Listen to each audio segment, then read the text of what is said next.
इस सुपरमार्केट के हर आइटम में एक चीज कॉमन है। क्या आप सोच सकते हैं वो क्या है? जी हाँ, MRP टैग, यानी मैक्सिमम रिटेल प्राइस का लेबल, जिस दाम के ऊपर वो वस्तु नहीं बेची जा सकती। और ये दाम कौन तय करता है? उत्पादक तय करता है वो अपना सामान कितने में बेचेगा। लेकिन क्या आपको पता है कि किसानों को अपने फसल की कीमत तय करने की आजादी नहीं है? जी हाँ, आपने सही सुना। जिस अनाज से आपका हर रोज खाना पकता है, पेट भरता है, उस अनाज को बाजारों में सही कीमत पर बेचने के लिए किसानों के पास आजादी नहीं है।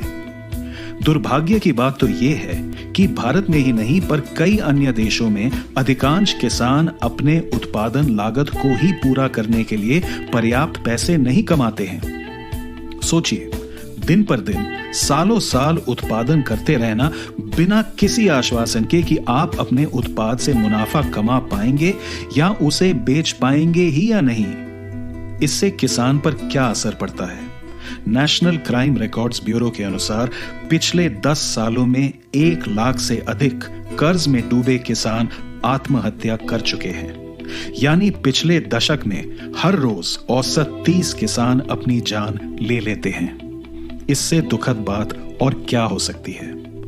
लेकिन ये त्रासदी टाली जा सकती थी अगर किसान अपनी फसल MSP, मिनिमम सपोर्ट प्राइस या न्यूनतम समर्थन मूल्य के नीचे बेचने को विवश नहीं होता। हर साल कागज पर तो सरकार ने 23 फसलों के लिए न्यूनतम समर्थन मूल्य की घोषणा की है, पर हकीकत में सिर्फ धान और गेहूं और कुछ ही और फसलों को MSP पर किसानों से खरीदती है, और वो भी हर वक्त और हर जगह नहीं।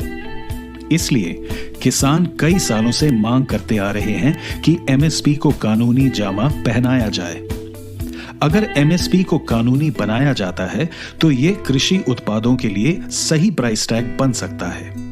दिवंगत कृषि विशेषज्ञ MS स्वामीनाथन ने MSP कैलकुलेट करने का फॉर्मूला निकाला था, जिसे C2+50 फॉर्मूला कहा जाता है। स्वामीनाथन आयोग ने किसानों की आय बढ़ाने के लिए उन्हें उनकी फसल लागत का 50% ज्यादा देने की सिफारिश की थी। किसान भी यही मांग रहे हैं। सरकार ने MS स्वामीनाथन को भारत रत्न तो दे दिया है, पर उनके फॉर्मूले से मुंह मोड़ लिया है। जिस तरह हमें MRP पर चीजें खरीदने का अधिकार है, वैसे ही किसानों को भी अपनी फसलों को MSP पर बेचने का हक है। अगर औद्योगिक घराने अपनी उत्पाद मनचाहे कीमत पर बेच सकते हैं, तो किसान अपनी उपज सही सुनिश्चित दाम पर क्यों नहीं बेच सकते? उन्हें मार्केट की मर्जी पर क्यों छोड़ा गया है? क्या ये दोहरा मापदंड नहीं है? MSP का ये मतलब नहीं कि सरकार किसान की सारी फसल खरीद ले, बल्कि कानूनी रूप से ये सुनिश्चित करे कि MSP के नीचे किसान अपनी फसल बेचने को मजबूर नहीं होगा। MSP किसानों का अधिकार है। इस अधिकार को पाने के लिए उन्हें हमारे सहयोग की भी जरूरत है। हम किसान का उगाया खाना तो खा लेते हैं, पर उसके अधिकार की मांग का समर्थन क्यों नहीं करते?